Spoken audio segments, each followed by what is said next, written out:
Y a-t-il une personne qui est dans les systèmes cet après-midi? Est-ce que tu peux maintenant pousser les cris de joie à l'honneur de notre Dieu? Alléluia. Il y a une personne qui se demande quelle question que j'ai posée. C'est quoi le système? Hier, on était ici et nous avons beaucoup plus appris à partir de l'homme de Dieu. Il nous a dit que Jésus-Christ est le système dans lequel Dieu fonctionne. Alléluia. Si je te demandais si tu étais dans le système, ça veut dire que je demandais si tu étais en Christ. Dans d'autres sens, est-ce que tu es déjà sauvé? Alors pousse encore les cris de joie à l'honneur de notre Dieu. Alléluia. Nous arrivons à un bon moment, nous voulons encore écouter la parole de Dieu au travers de l'homme de Dieu ce soir. Alléluia. Chorale, s'il vous plaît. Je vais te demander de là où tu es de te mettre debout un petit peu. En fait que tu prépares ton cœur pour recevoir la parole de Dieu ce soir.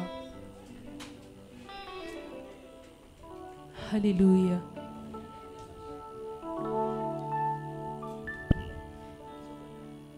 Est-ce que tu peux commencer à prier dans ton cœur?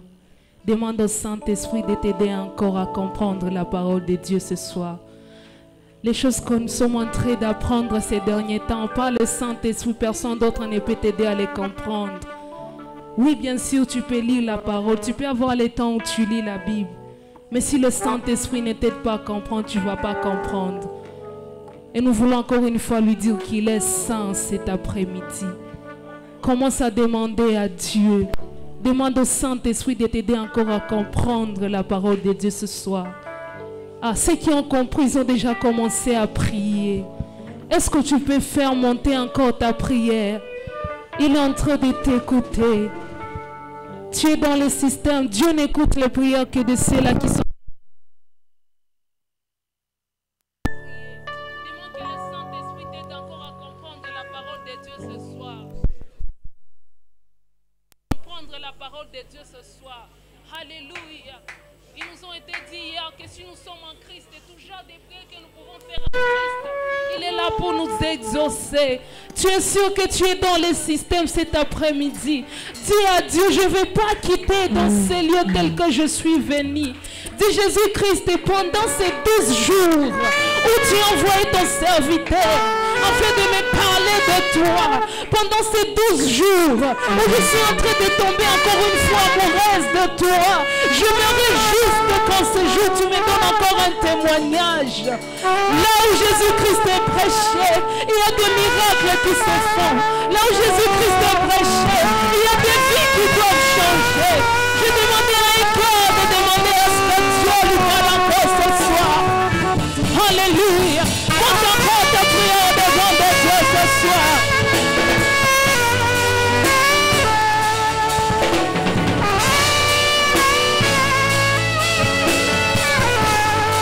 Alléluia. Alléluia.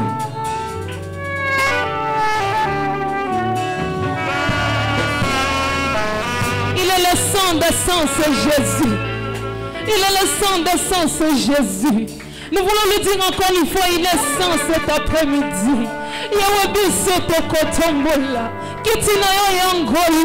Nous voulons encore une fois élever ton nom, t'élever au-dessus de tout. Tu es le Dieu de Dieu. Il est le Dieu de Dieu, c'est Jésus. Au-dessus de toute royauté, c'est lui. Au-dessus de toute autorité, c'est lui. Et cet après-midi, nous voulons recevoir l'homme de Dieu dans cette atmosphère d'adoration. Est-ce que tu peux encore bien le faire cet après-midi avec moi?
Est-ce que tu peux encore monter de prière devant de Dieu ce soir? Demande au Saint-Esprit de te parler. Demande au Saint-Esprit de te parler encore une fois ce soir. Alléluia. Demande que lorsque l'homme de Dieu sera en train de monter, que le Saint-Esprit te parle.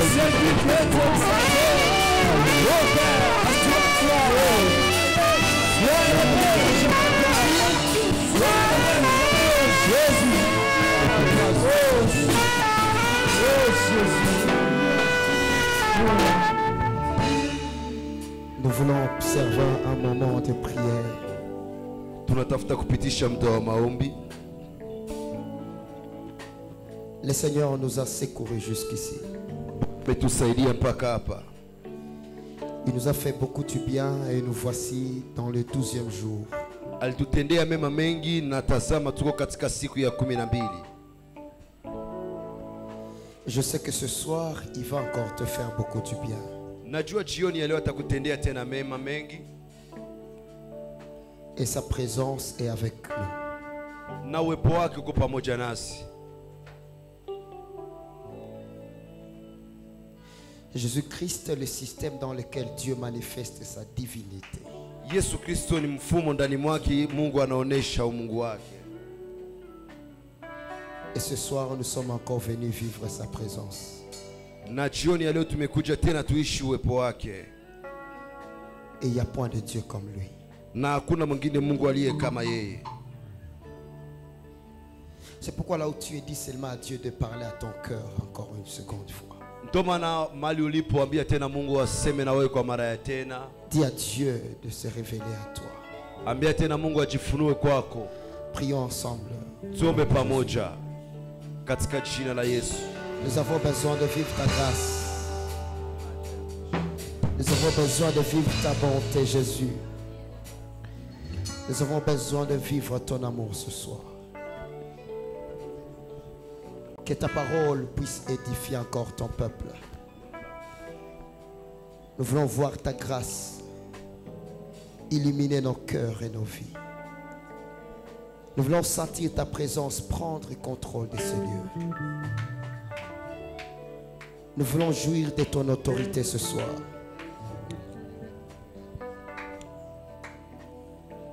Manifeste ta bonté et ta grâce. Nous te donnons deux acclamations, de cris de joie parce que tu es notre Père. Alléluia. Tu vas répondre à ta place.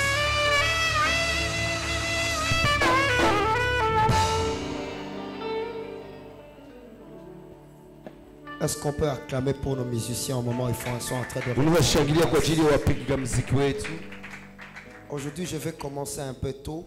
Leo nitaanza mapema Parce que j'ai 4 points à finir. Maintenant, nos frères, ils vont nous raconter. On a déjà avancé parce que je dois finir avec une grande partie aujourd'hui. kwa maana napaswa maliza na hizo sehemu zikubwa leo. Alléluia. Amen. Bénissons le Seigneur pour ce qu'il est en train de faire avec nous. Tunambariki Bwana kwa wale ambao yuko nafanya pamoja nasi.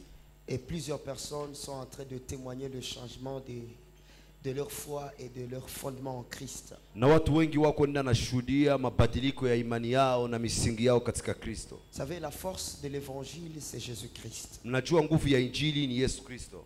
L'évangile sans Christ, c'est autre chose sauf Christ. Injili bila Kristo ni mambo mengine bila Kristo. Et je sais que le Seigneur va encore une fois te faire beaucoup du bien. Na mimi najua tena Bwana atakutendea mema. par sa grâce et par son amour. kwa neema yake na kwa upendo wake. Est-ce que tu peux célébrer encore le Seigneur par des actes? Unaweza tukuza tena Bwana kwa makofi. Nous lisons rapidement la parole de Dieu. Tunasoma haraka neno la Mungu. Nous aurons à accueillir les hommes de Dieu juste après la prédication. Tutapata kuwapokea watu wa Mungu kisha mahubiri.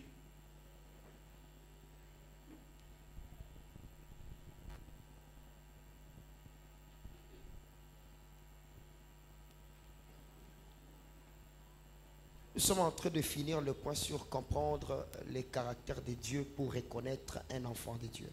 Tuko namaliza point inayosema kuielewa tabia za Mungu ili upate kumtambua mwana wa Mungu.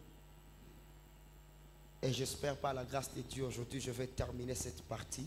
Nami nadhani kwa neema ya Mungu leo tutamaliza hii sehemu. Pour que j'attaque déjà la prédestination. Ili pate kugusia kuchaguliwa tangu asili. Ceux qui sont marqués avec le sceau de Dieu. Wale waliowekwa muhuri ya Mungu. Est-ce que tu peux dire amen? Unaweza sema amina. Hier j'étais en train de finir. Jana nilikuwa nikimalizia avec la 4e et la 5e création. Pamoja na uumbaji wa 4 na huo wa 5. Nous avons compris que la première création c'est la création d'Adam. Na tulielewa kama uumbaji wa kwanza ulikuwa uumbaji wa Adamu. La deuxième création est celle de la femme. Uumbaji wa pili ulikuwa uumbaji wa mwanamke. La troisième création c'est l'homme qui est né de l'homme et de la femme. Uumbaji wa tatu ni mtu aliyezaliwa na mwanaume na mwanamke. Et hier on était en train de parler sur la 4e création qui est Jésus-Christ. Na jana tulikuwa nasema juu ya uumbaji wa 4 ambaye ni Yesu Kristo. Lui qui est de la 42e généalogie de Abraham. Yeye ambaye ni wa kizazi 40 ya pili ya Ibrahim. Mais il a créé un nouveau système par sa résurrection, c'est le système appelé Jésus-Christ. Lakini aliunda mfumo ya mpya kutokana na ufufuko wake unaitwa Yesu Kristo. En qui toute la divinité de Dieu était remplie. Ndani mwake umungu wote ulikuwa najaa. Et hier j'ai dit beaucoup de choses sur ce point. Na jana nilisema mambo mengi kwa ajili ya hiyo point. J'ai même touché sur la nouvelle créature, un point qu'on a déjà beaucoup travaillé. Niligusa juu ya kiumbe kipya, pointi ambayo tumeshagusia sana. Et il ne reste que le corps de la résurrection et la glorification en Christ. Na kunabakia tu mwili wa ufufuko na ya utukufu katika Kristo. Le corps de la résurrection est dans 1 Corinthiens chapitre 15 verset 44. Mwili wa ufufuko katika wa Korinto wa kwanza 15 mstari wa 44. Et la glorification pour l'état de l'éternité est dans 1 Corinthiens chapitre 15 verset 54. No wa utukufu kwa wakati wa milele iliko katika wa Korinto 15 mstari wake wa 54. Je vous ai promis que je n'aurai pas beaucoup à parler sur le corps de la résurrection et la glorification. Niliwaitia kama sitasema sana kwa ajili ya hiyo mwili wa ufufuko na huo wa utukufu. Parce que le corps de la résurrection est celui que portait Christ après sa résurrection. Kwa sababu mwili wa ufufuko ni Kristo amevaa kisha kufufuka kwake. C'est celle qu'on appelle le corps de la transfiguration pour les saints.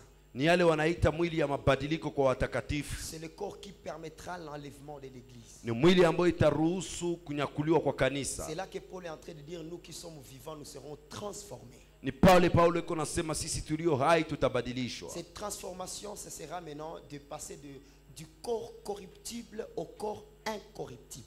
Hii mabadiliko itapitikana sasa katika mwili unaopokea rushwa na hiyo mwili usiopokea rushwa. Et la glorification en Christ, c'est ça le corps que l'homme revêtira pour l'éternité. Na utukufu katika Kristo ni hiyo mwili ambao mtu atavaa kwa ajili ya milele. Je vous ai bien dit que nous ne serons pas au ciel à l'éternité. Niliwaambia vizuri kama tutakuwa mbinguni katika milele. La Bible dit que une nouvelle terre sera créée.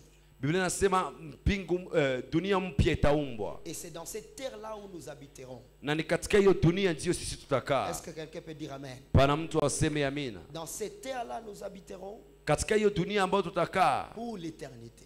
Kwa milele. Donc tout ce qui est en train de se passer c'est pour que Dieu ramène l'homme dans la vie de Adam avant sa chute. Ni kusema yote ambayo iko napitikana ni ile Mungu arudishe mwanadamu katika maisha ya Adamu kabla kuanguka kwake. Et c'est là que rapidement je veux adapter le 4e point sur comprendre le caractère de Dieu. Na ni pale hasa nitagusia pointi wa 4 kisi ya kuijua tabia za Mungu. J'ai dit que pour comprendre un fils de Dieu, il faut étudier Dieu lui-même. Nilisema ili upate kumwelewa mwana wa Mungu unapaswa jifunza Mungu mwenyewe kwanza. Et il y a 5 grandes choses qu'il faut retenir. Na kuna vitu 5 vikubwa unapaswa kuvijua. Il y a la vie de Dieu. Kuna maisha ya Mungu. La présence de Dieu. Uwepo wa Mungu. Nous étions sur la ressemblance ou l'image de Dieu. Tulikuwa juu ya picha ama ufananisho wa Mungu. Et aujourd'hui nous allons parler de l'autorité de Dieu et de la nature de Dieu. Na leo tutagusia juu ya mamlaka ya Mungu na juu ya asili ya Mungu. L'autorité de Dieu et la nature de Dieu. Mamlaka ya Mungu na asili yake. Lisons rapidement les Écritures. Tunasoma haraka maandiko. Genèse chapitre 1er. Mwanzo sura yake ya kwanza. Genèse chapitre 1er. Mwanzo sura yake ya kwanza.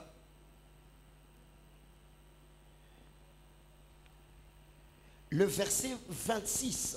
Mstari wake wa 26. Aujourd'hui, je vais augmenter quelque chose de très important dans ta foi. Leo nitaongeza kitu kia muhimu katika imani yako. Genèse chapitre 1er verset 26. Mwanzo sura yake ya kwanza mstari wa 26. La Bible dit, puis Dieu dit, faisons l'homme à notre image, selon notre ressemblance, et qu'il domine sur le poisson de la mer, sur les oiseaux du ciel, sur le bétail, sur toute la terre et sur tous les reptiles qui rampent sur la terre. Dieu créa l'homme à son image, il créa à l'image de Dieu, il créa l'homme et la femme, nous disons Amen. Amen. Déjà par ce premier verset, kutokana na hii andiko ya kwanza, nous pouvons déjà comprendre la pensée de Dieu. Tunaweza elewa kwanza wazo ya Mungu.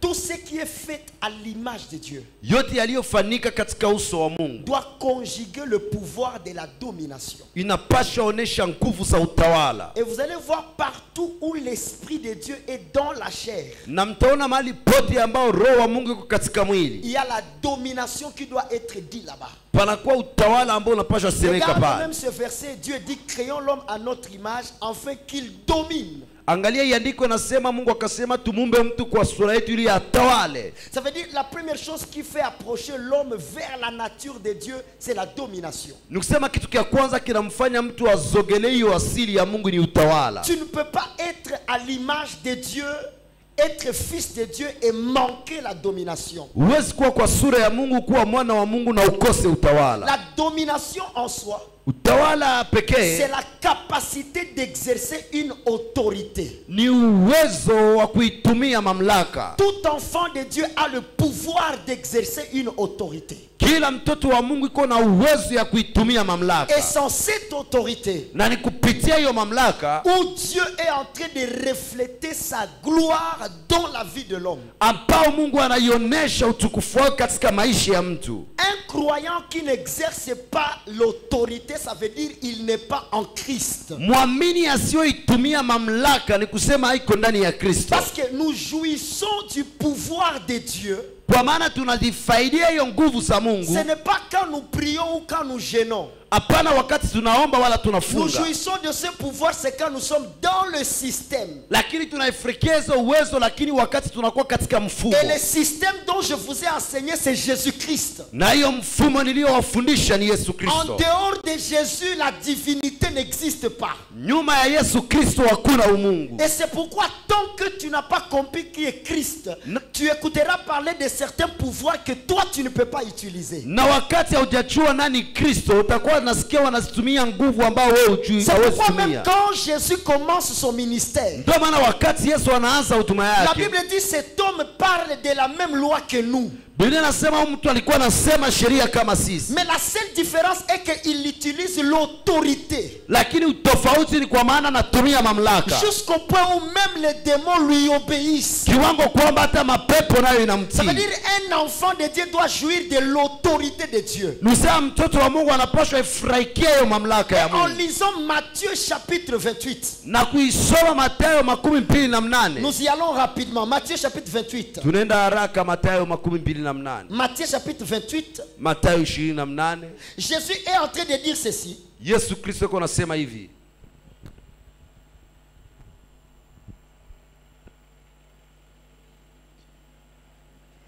Je suis en train de dire dans le verset 18. Yesu yuko anasema katika mstari wake wa 18. Jésus s'étant approché de leur parlant ainsi. Tout pouvoir m'a été donné dans le ciel et sur la terre.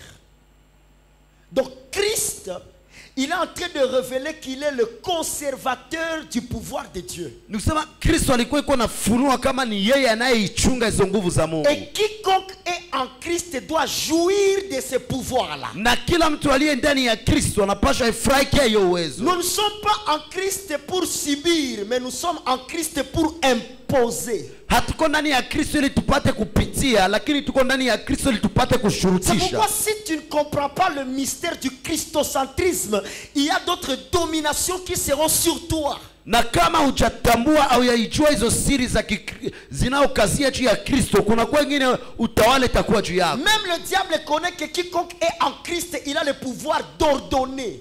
Hata shetani anajua kama mtu aliye ndani ya Kristo kuna uwezo ya kuamuru. C'est pourquoi quand il vient tenter Jésus, il lui dit: jette-toi du dessus du temple et tu ordonneras les anges de l'Éternel de venir te secourir. Ndio maana wakati shetani alikuja kumjaribu akampandisha kumlima akamwambia ujitupe hapa na utaamuru malaika wakuje kusaidia. Ça veut dire si tu n'exerces pas l'autorité, tu n'as pas atteint le caractère de Dieu. Ni kusema na kama uyaitumie mamlaka hujafikia tabia ya Mungu. Et même quand le prophète Esaïe est en train de prophétiser, Na hata wakati nabii Isaya naye iko na tabiri, il est en train de dire un enfant nous est donné iko nasema mtoto ametuzalikia et un fils nous est né. na mwana ametuzalikia. Le mot qui doit venir après, Neno inapaswa kuja baadaye. comme dans Genèse c'était créons l'homme à notre image et qu'il domine. Gisi katika mwanzo ilikuwa tumfanye mtu kwa sura yetu na atawala. Esaïe aussi va dire Isaya naye atasema un enfant nous est né, mtoto amezaliwa un fils nous est donné. lakini mwana ametupatiliwa. La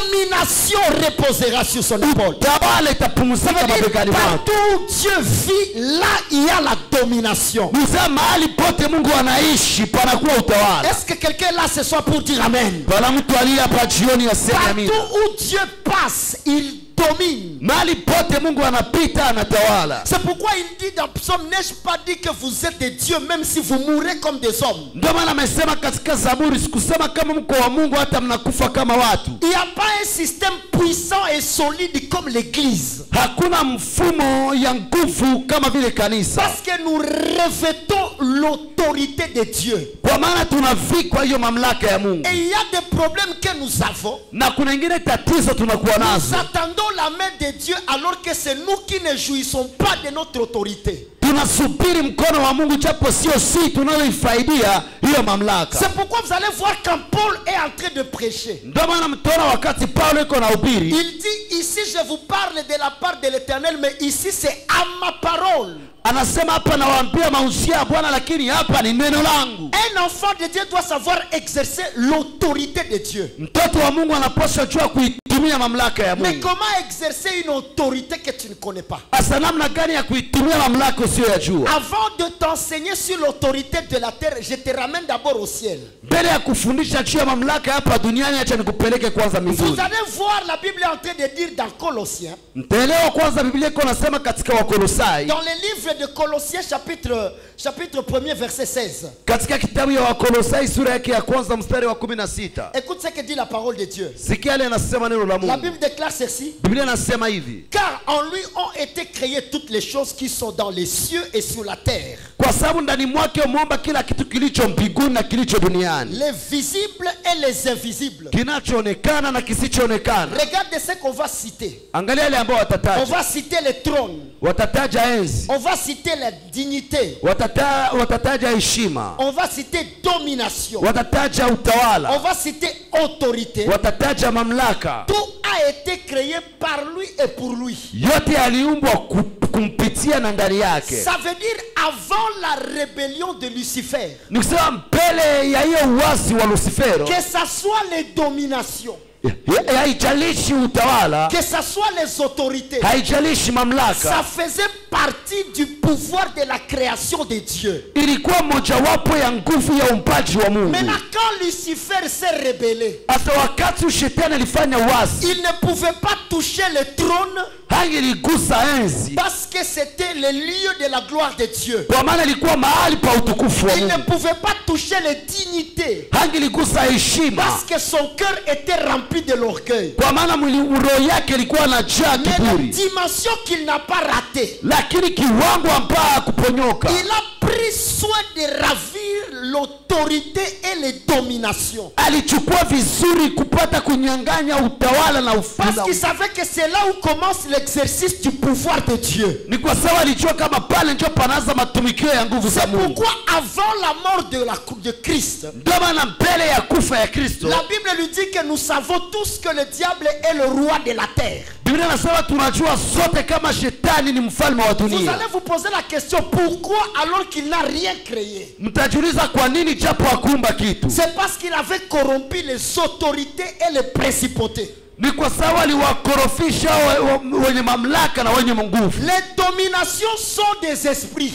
Utawala ni maroho. Les autorités sont des esprits. Mamlaka nazo ni roho. Et même les principautés sont des esprits. Na hata ufalme nao ni roho. C'est pourquoi Paul va dire, Ndio maana Paulo atasema, notre combat n'est pas de la chair et du sang, vita vyetu si vya damu na nyama, mais ce sont des combats de l'esprit lakini ni katika roho, pour lutter contre les dominations, ili tupigane na utawala les autorités, na mamlaka les principautés. na ufalme. Et dans les principautés, il va citer les esprits méchants placés dans les lieux célestes. Na katika hiyo ufalme atasema rozi chafu zinazowekwa katika mahali patakatifu pa Maintenant, mbingu. quand on parle de l'autorité de Dieu, Asa wakati wanasema juu ya mamlaka ya Mungu, ça parle d'utiliser un pouvoir spirituel. inasema kuitumia nguvu ya kiroho. C'est pourquoi dans le même Colossiens, Ndio maana mtaona katika huo wa Kolosai, allons dans le chapitre 2e, tukienda katika sura yake ya pili, le verset 15, mstari wake wa 15, la Bible dit ceci. Biblia inasema hivi. Commencez par le 14e verset. Tuanzie ku 14 yake. Il a effacé l'acte dont les ordonnances nous condamnaient et qui subsistait contre nous.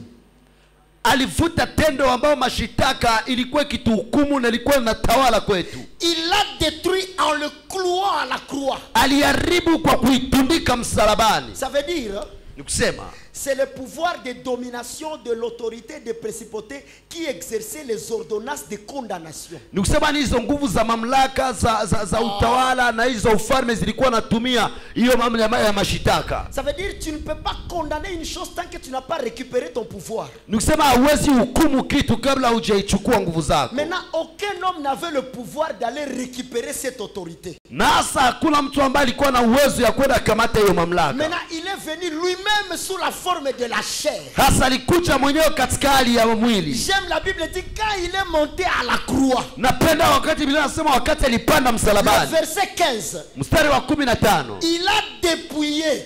Alitoa, Dépouiller veut dire récupérer sans rien laisser. ni kusema kukamata bila kuacha kitu. Il a dépouillé les dominations. Hiyo utawala, Quelles sont les dominations que Christ avait dépouillées? nini utawala ambao Kristo C'est ce alikamata? pouvoir-là, c'est cette organisation-là qu'il avait volé du ciel. Ni hiyo nguvu, hiyo muungano aliyoiba Il a mbinguni. dépouillé les dominations. Alichukua hiyo utawala, Il a dépouillé les autorités alichukua hiyo mamlaka et les a livrées publiquement en spectacle, na akaziacha hadharani en triomphant d'elles par la croix. na kuzishinda kupitia Dans msalaba. d'autres sens, Kwa msema mwingine, quand la Bible dit que Christ les a livrées publiquement en spectacle, wakati Biblia inasema Kristo alizikamata hadharani, ça veut dire toutes les manœuvres du diable dans la vie d'un enfant de Dieu doivent échouer et produire la honte. ni kusema kila kazi ya shetani katika maisha ya mtoto wa Mungu inapaswa shindwa na kuleta haya. Pourquoi nous échouons? Na kwa nini C'est tunashindwa? parce que nous voulons combattre pour un combat que Christ a déjà combattu. Ni kwa sababu tunapenda tupigane kwa vita ambayo Kristo Je ameshapigana. vous ai annoncé, enfants de Dieu, Ni watangazia watoto wa Mungu, aucune prière n'a le pouvoir de renverser une malédiction. hakuna maombi ambayo iko na uwezo ya kupindua laana. Aucune stratégie n'a le pouvoir de renverser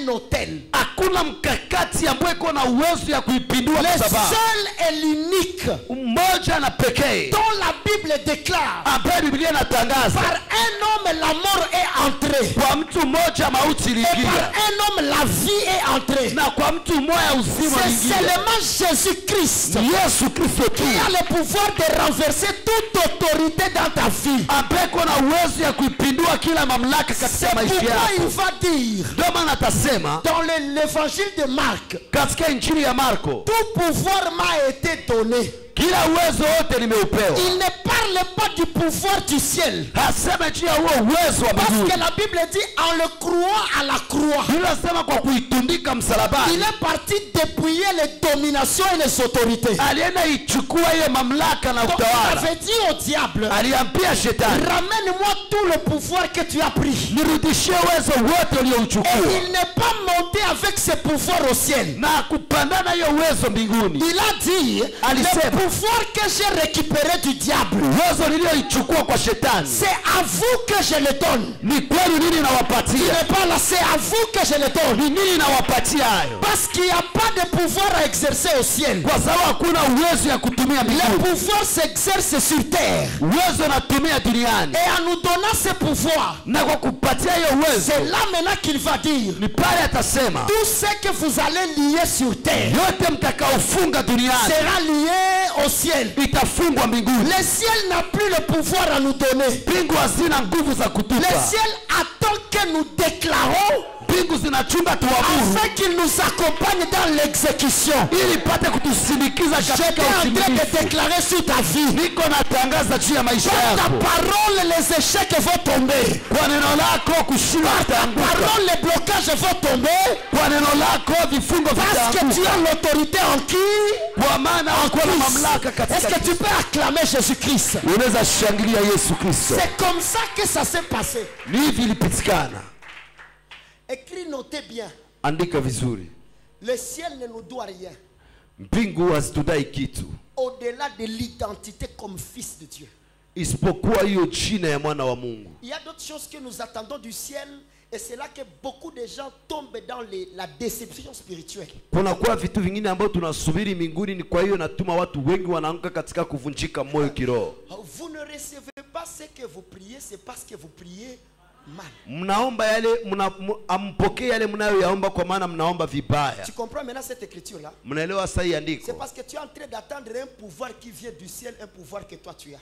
Ni kwa sababu uko nasubiri nguvu ambazo zitatoka mbinguni ambazo uko nazo. Laisse-moi vous démontrer ce pouvoir là. Acha niwaoneshe hizo nguvu. Étudions l'impact du serpent avant l'œuvre de la croix. Tujifunze hizo nguvu za nyoka mbele ya kazi ya msalaba. Avant la croix, le serpent a trompé la femme. Mbele ya msalaba nyoka imdanganya mwanamke. Mais après la croix, nous voyons encore le serpent revenir dans Actes des Apôtres. Kisha msalaba tunaona nyoka nayo inarudia katika matendo ya mitume. Ce qui est dangereux. Kia hatari, Le serpent de Genèse nyoka ya mwanzo avait parlé sans mordre. ilisema bila kuuma. Mais le serpent de Paul, Lakini nyoka ya Paulo, lui, il lui avait mordu. yeye ilimluma, Mais quand même, il n'est pas mort. lakini Les gens hakukufa. attendaient sa mort, Watu walikuwa wanasubiri mauti mais yake, il n'est pas mort. lakini hakukufa. Et c'est là que les gens ont dit, celui-ci doit être un fantôme. Na pale watu walisema huyu anapaswa kuwa mzimu. Ce qui est sûr, Kitu kia kweli, nous pouvons être attaqués par le monde de ténèbres, mais leur ténèbres ne peut pas laisser des impacts dans nos vies. tunaweza piganisha ulimwengu wa giza, lakini giza yao haitaacha ushawishi katika maisha yetu. L'église aujourd'hui est bien informée sur les stratégies du diable, mais pas sur le pouvoir que nous avons. Kanisa leo iko na taarifa juu ya mkakati ya shetani, lakini hapana juu ya nguvu tunazokuwa C'est nazo. pourquoi tu peux maîtriser même 450 noms de démons. Ndio maana unaweza jua hata majina ya mapepo, Mais cela ne t'aide à rien. lakini yale yakusaidii Sois kitu. conscient du pouvoir que toi tu portes. Zamirika na nguvu unazokuwa Est-ce nazo. que quelqu'un peut dire amen? Pako mtu anaweza sema amina. Maintenant, quand le serpent a mordu Paul, Sasa wakati nyoka imeuma la Paulo, Bible dit Paul a jeté ce serpent dans le feu. Biblia inasema Paulo alitupa hiyo nyoka katika moto. Ce que vous devez retenir, Yale mnapashwa jua, Dieu n'a plus à combattre contre le diable. Mungu hana kia kupigana na shetani. Parce que la Bible dit, Kwa maana Biblia inasema pour que les querelles cessent au milieu de vous, ili kwamba makelele yaishe katikati yenu, il faut chasser le moqueur et la paix régnera. Ça c'est proverbe. inabidi ufukuze watu wabaya na amani Or itatawala. les querelles ont commencé au ciel. Japo makelele yaanza mbinguni, Et celui qui a apporté les querelles, on l'a chassé. na yule ambaye alileta makelele Il walimfukuza. est venu sur terre. Alikuja duniani. Dieu ne peut que combattre le diable s'il entre au ciel. Mungu anaweza piganisha tu shetani kama anarudia mbinguni, parce que c'est son royaume. kwa sababu ni ufalme wake. Mais tant que le diable est sur terre, Lakini wakati wote shetani iko il duniani, n'est jamais adversaire de Dieu. hajawahi kuwa mpinzani wa Mais Mungu, il est adversaire de l'homme, lakini ni mpinzani wa mtu, parce que la terre c'est le royaume de l'homme. kwa maana dunia ni ufalme wa mtu. C'est pourquoi lui-même il nous dit, Ndio maana mwenyewe anatuambia résistez au diable mpingeni shetani et il fuira loin de vous. na atakimbia mbali nanyi. Si le diable était ennemi de Dieu, Kama shetani angelikuwa adui wa Mungu, Dieu allait l'écraser lui-même. Mungu angelimvunja Mais mwenyewe. comme le diable a été réduit à la taille de l'homme, Lakini hizi shetani amefupishwa katika umbo ya ce n'est mwanadamu. pas à Dieu de combattre le diable, Haiko Mungu kupigana mais c'est shetani, à nous les hommes. lakini sisi. Maintenant, si moi je peux combattre avec le père du voisin, Kama mimi naweza pigana na baba wa jirani, comment je vais traiter le fils du voisin? kisha namna gani ndatili na mwana Si wake? tu peux résister au diable qu'il peut fuir. Kama unaweza pingana na shetani na La akimbie, Bible ne dit pas résister, il partira. bila iseme umpinge na Ça ataenda, veut dire résister, il fuira. bila sema mpinge na Parce que atakimbia. nous avons le pouvoir de refléter le pouvoir du ciel. Kwa maana ndani mwetu tuna uwezo ya kufanana nguvu za mbinguni. Au ciel, il n'est pas descendu, il a été précipité. Mbinguni ya kushuka, lakini alifukuzwa. Et sur terre, il ne partira pas, donc il doit aussi fuir. Na duniani naye ataenda na pasha kimbia. Dans d'autres sens, je suis en train de t'enseigner. Kwa msema mwingine niko na kufundisha, Chaque fois que tu attendras que Dieu combat pour toi contre le diable, c'est un échec. kila mara utasubiri Mungu akupiganie juu ya shetani ni kushindwa. Si nous pouvons faire fuir le diable, Kama sisi tunaweza kimbiza à shetani, plus forte raison les sorciers. kifulasa wachawi.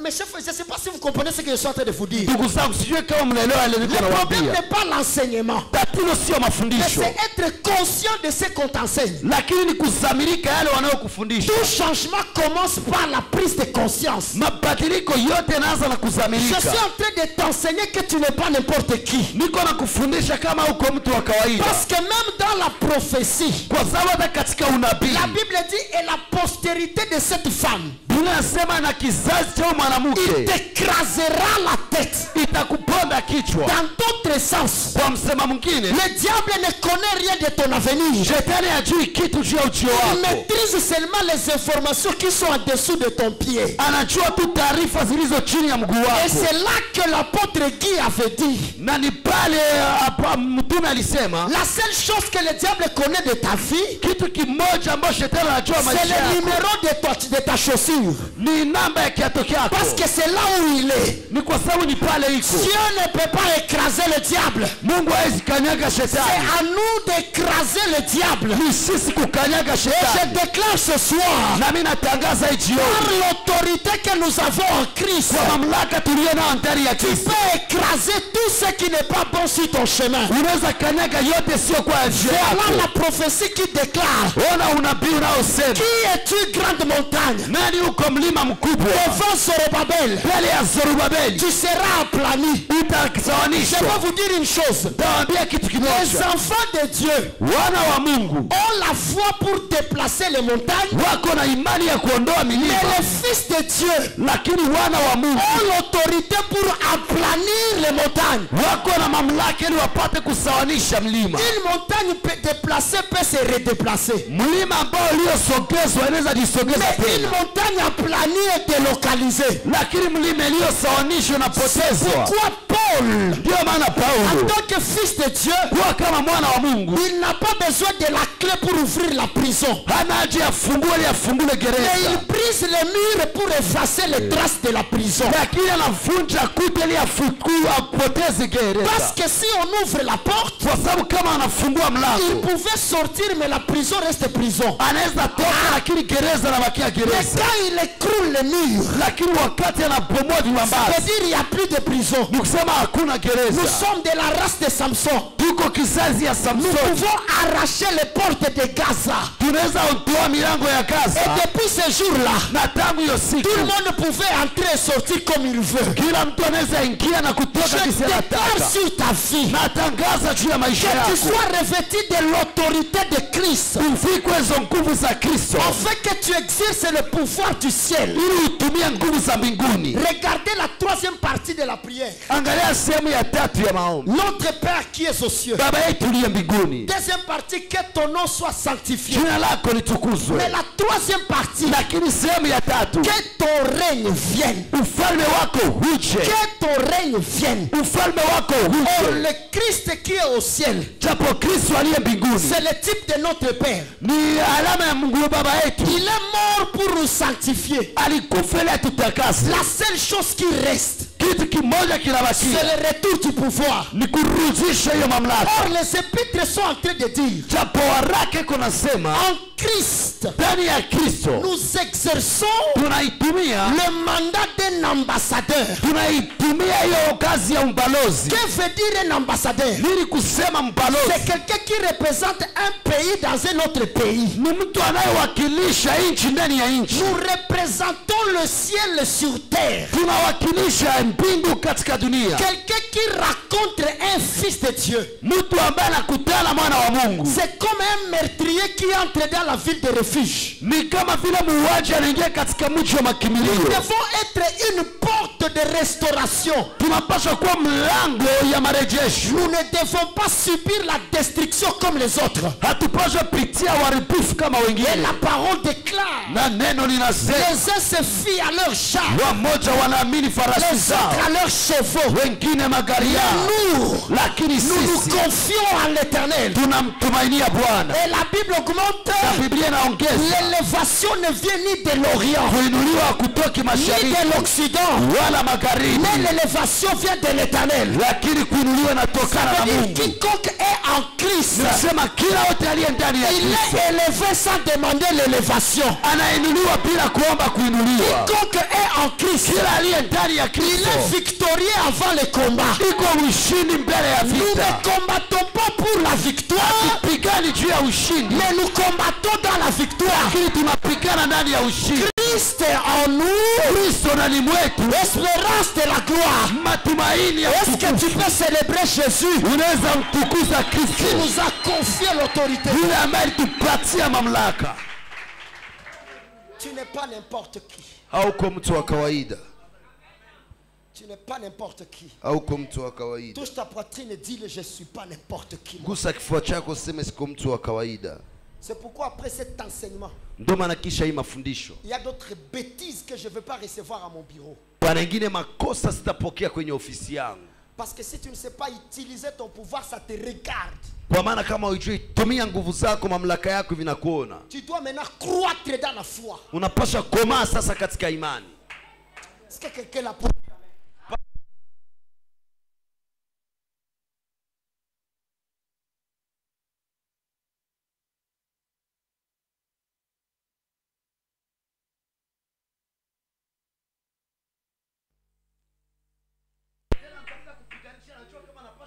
Lui-même, il sait très bien.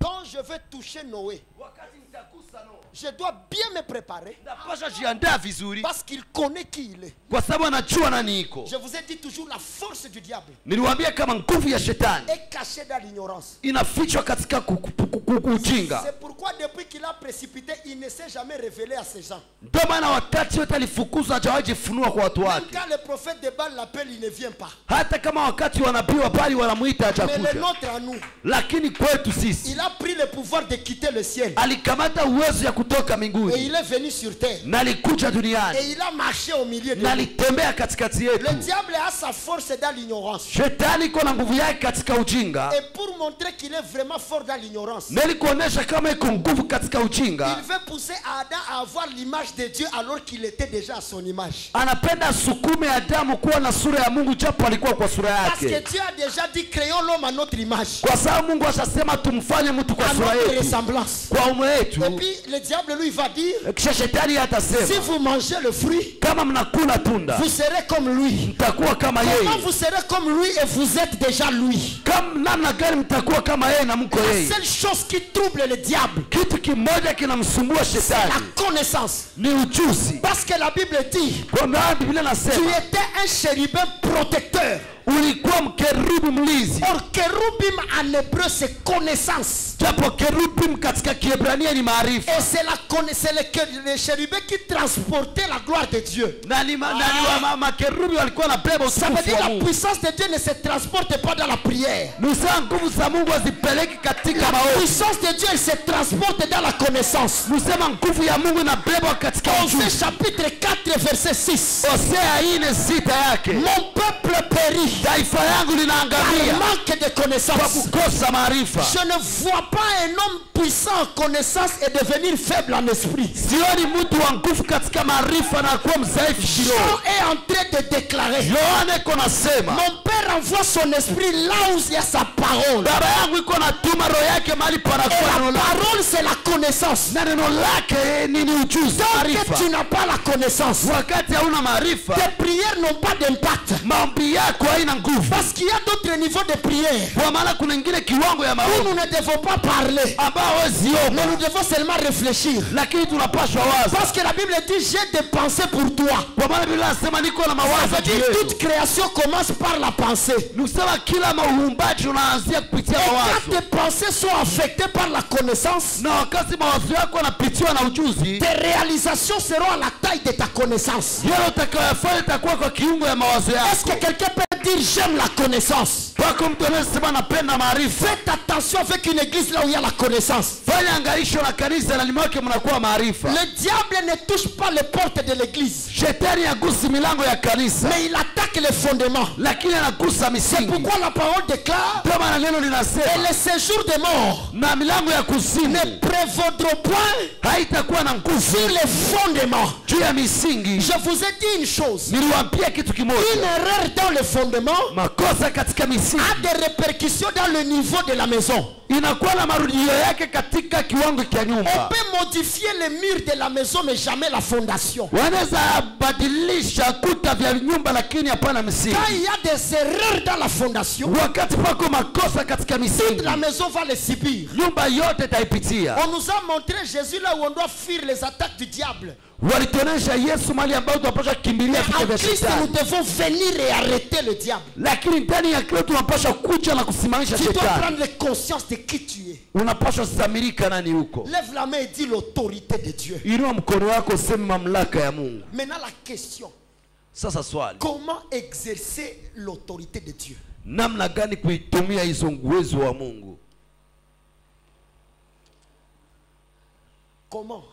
namna gani? Comment exercer cette autorité? Namna gani Je kuitumia vais hiyo prendre un uwezo? verset très important. Mtakamata andiko ya muhimu, Tu as déjà écrit ça? Écrit, notez bien. andika vizuri. Nous devons différencier la force physique et l'autorité de Dieu. Tunapaswa tofautisha nguvu za kimwili na mamlaka ya kimungu. Quelqu'un parmi vous a vu mon statut d'hier la nuit? Pako mtu ambaye ameona nafasi yangu ya kuwekea picha J'ai jana placé usiku. la vidéo de quelqu'un qui était en prière. Niliweka video ya mtu ambaye alikuwa katika maombi. Vous allez comprendre, lui, il exerce la force physique à la place de l'autorité. Mtaona yeye anaitumia nguvu za kimwili nafasi ya mamlaka. Vous savez les conséquences de ça? Mnajua matokeo ya hiyo ni nini? Jésus, lui, il avait l'autorité. Yesu yeye alikuwa na La mamlaka. Bible dit il parlait Biblia inasema alikuwa anasema et les démons criaient. na pepo zilikuwa zikilalamika. Mais comme nous exerçons maintenant la force physique, Lakini sisi tunatumia nguvu za kimwili, nous commençons maintenant à crier sisi tunaanza lalamika et les démons commencent à parler. na pepo zinaanza ongea. C'est là que vous allez voir un homme de dire que Taka! Pepo na mjibia facilement. Si ta toque. Nous crions, les démons parlent. Sisi tunalalamika, pepo zinasema. Alors que Jésus parlait Japo Yesu alikuwa anasema et les démons, na pepo zilikuwa zinalalamika. est-ce que quelqu'un peut dire amen? Pana mtu anaweza sema amini. Demande à ton voisin, tu cries ou tu parles? Uliza jirani yako, unalalamika unasema.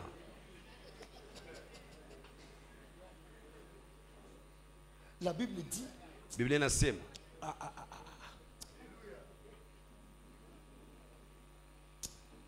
prends ce passage biblique. kamata hii andiko ya Biblia.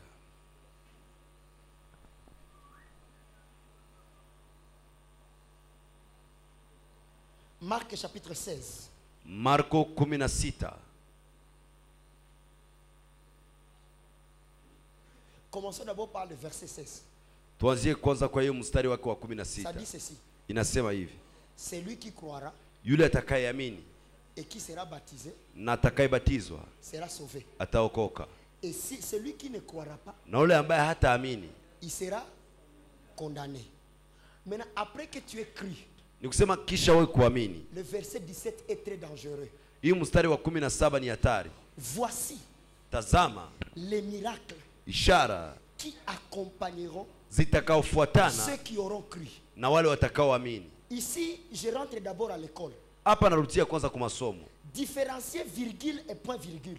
Tofautisha mkato na pointi mkato.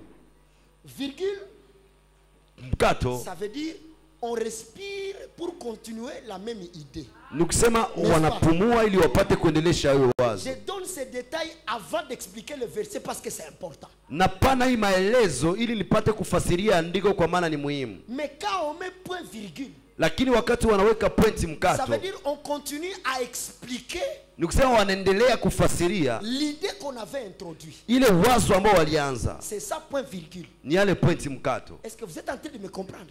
Mko nanielewa?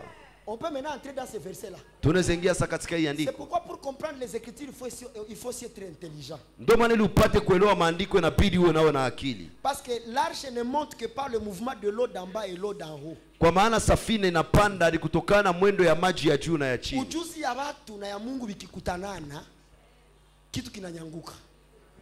Écoute ces versets. Sikiliza hii andiko. Voici les miracles qui accompagneront ceux qui auront cru. Des points. Pointi mbili. Le secret est là au début. Siri iko kwa mwanzo. À mon nom. Kwa jina langu. C'est par là que tout commence. Ni pale yote inaanza. Donc si toi tu veux créer d'autres stratégies pour les résultats, Kama wewe unapenda uitumie ingine mkakati yoyote juu ya matokeo et tu ne sais pas la formule, na uijui namna ambayo utaitumia, tu vas échouer. utashindwa. J'aime quand il dit à mon nom. Napenda wakati anasema kwa jina langu. Point barre, ça parle de mystère de l'identité. Inasema juu ya hiyo siri ya jina. Quand tu reconnais ton identité, Wakati unajua jina yako tel il est, gisi iko. vous comprenez maintenant ce verset-là?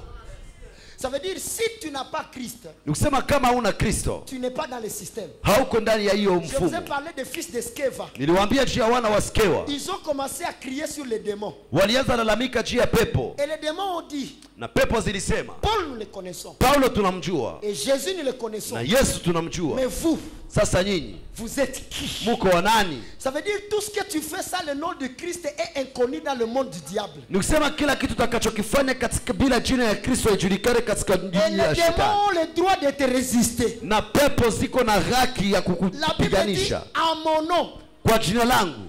virgule. Ça veut Mkato. dire respire Unapumua pour comprendre les choses. ili upate kuelewa vitu. Ils chasseront les démons. Watafukuza mapepo Au nom de qui? kwa jina la nani? Maintenant, combien de gens qui disent au nom de Jésus-Christ les démons ne sortent pas? Watu wangapi wanasema kwa jina la Yesu Kristo na Ça veut dire pepo le asitoke? problème n'est pas de connaître les noms, Ni kusema shida sio kujua mais le jina, problème c'est connaître l'autorité cachée dans le nom. lakini shida ni kuijua mamlaka inayofichwa katika jina. C'est pas tout Congolais qui s'appelle Tshisekedi qui est président. Haiko kila mkongomani anaitwa Tshisekedi ndio rais. Est-ce que vous comprenez ce que je suis en train de dire? Mnaelewa ile niko nasema? Il dit à mon nom, Anasema kwa jina langu ils chasseront les démons. atafukuza mapepo. Point virgule.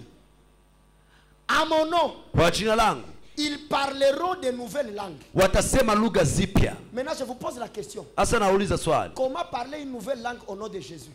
namna gani ya kusema lugha mpya katika jina la Yesu? Est-ce que quelqu'un peut me répondre? Pako mtu anaweza nijibia? Ça veut dire quelqu'un qui ne connaît pas le système, il ne peut pas parler en langue. Ni kusema mtu ambaye hajui mfumo haisema kwa lugha. Tu peux commencer Rikazuza Zumvira Kidozo. Touche ça.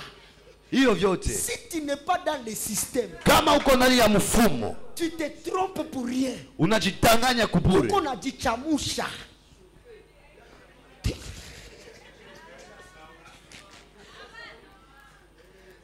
Ato change mazuhizo zak uende mukilatini uende muwapi. Si tu n'es pas dans le système, Kama uko ndani ya mfumo je te recommande la prédication de hier.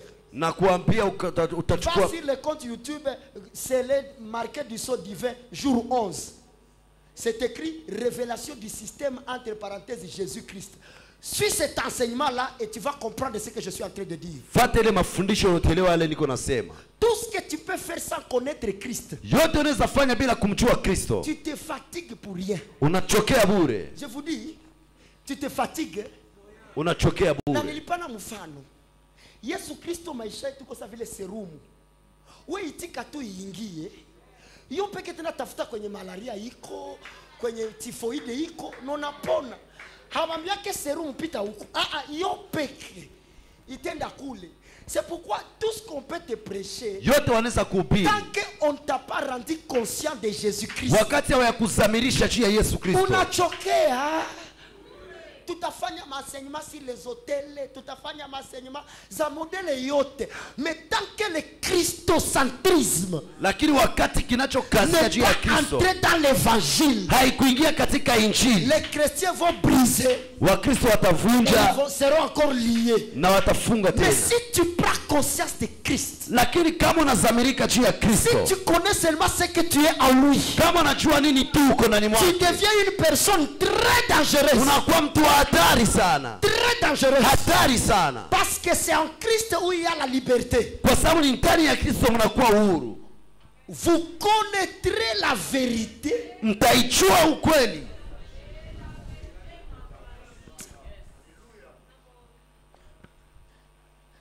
Il commence par le pouvoir de chasser les démons. Anaanza kwa hiyo nguvu ya kufukuza mapepo. Il parle du pouvoir de parler en langue. Anasema juu ya hiyo uwezo ya kusema kwa lugha. Il y a point virgule. Kunakuwa pointi À mkato. mon nom, Kwa jina langu ils saisiront des serpents. watakanyaga nyoka, Papa. watanasa nyoka. Exemple. Nilete tu nyoka. Nitupe umu. Tutapitana comme vichwa umu. J'ai des pieds.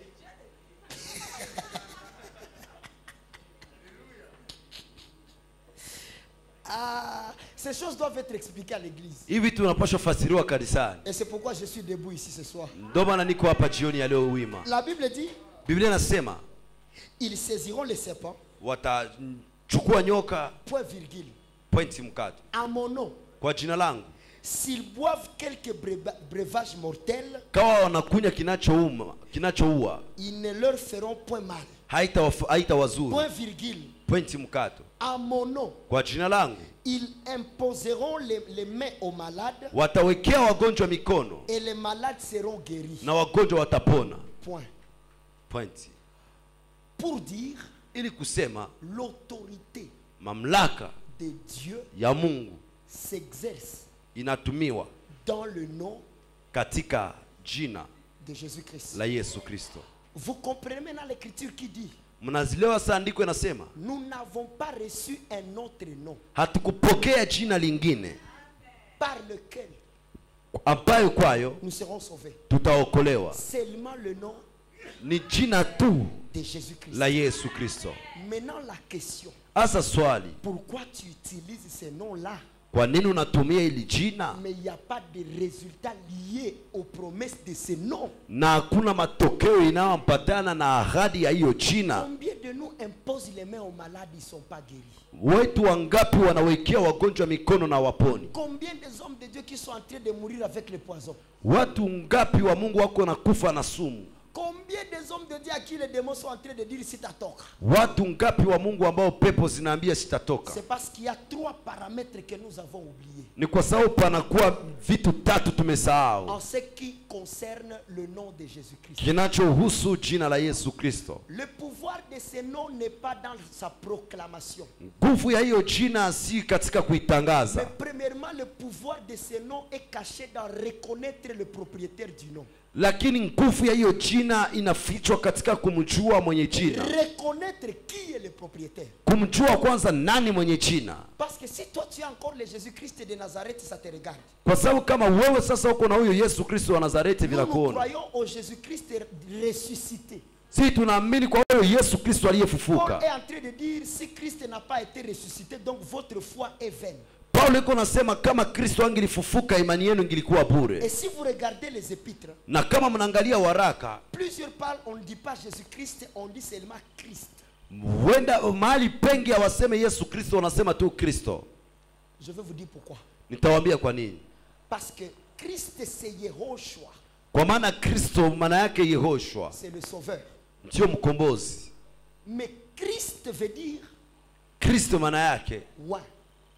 aliyepakwa mafuta. Ouais. Ça veut dire toute personne qui est ouais est Christ. Nikusema kila mtu aliyepakwa mafuta ni Kristo.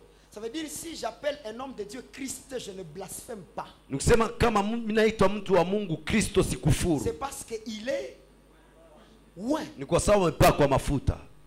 Et l'onction que je parle, haiko mafuta wanatumangiaka siku ya kutuweka wakfu. Le ouais que je suis en train de parler, c'est l'esprit de Dieu de Luc 4:18. Yule ambaye anayepaka mafuta niko na kuzungumzia ni roho wa Mungu wa Luka 4:18. L'esprit du Seigneur est sur moi. Roho wa Bwana ni juu yangu. Car il m'a ouais. Kwa sababu amenipaka. Ça veut dire kuko wengine watumishi wanakataliwa pakaliwa mafuta, mais washapakaliwa mafuta na Mungu.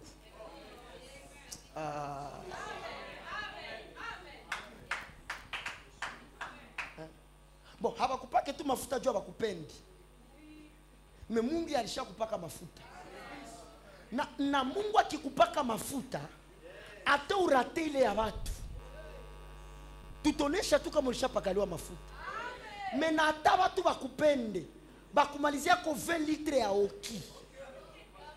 Kama Mungu akukupaka mafuta, utaombea masadaka, utafunga mikutano, mais madhabahu itakutapika. Sois loin de l'esprit au nom de Jésus. Upakwe na roho kwa jina la Yesu. Parce que le sceau divin c'est l'esprit de Dieu. Kwa sababu muhuri wa Mungu ni roho wa Mungu. Ça veut dire toute personne qui est marquée du sceau divin est loin.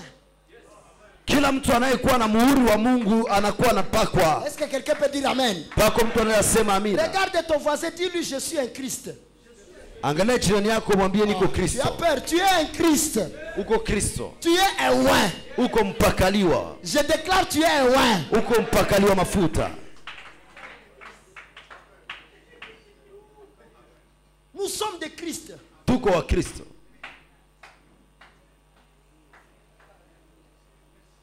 Comme nous sommes de Christ, celui qui restera à venir c'est l'antéchrist.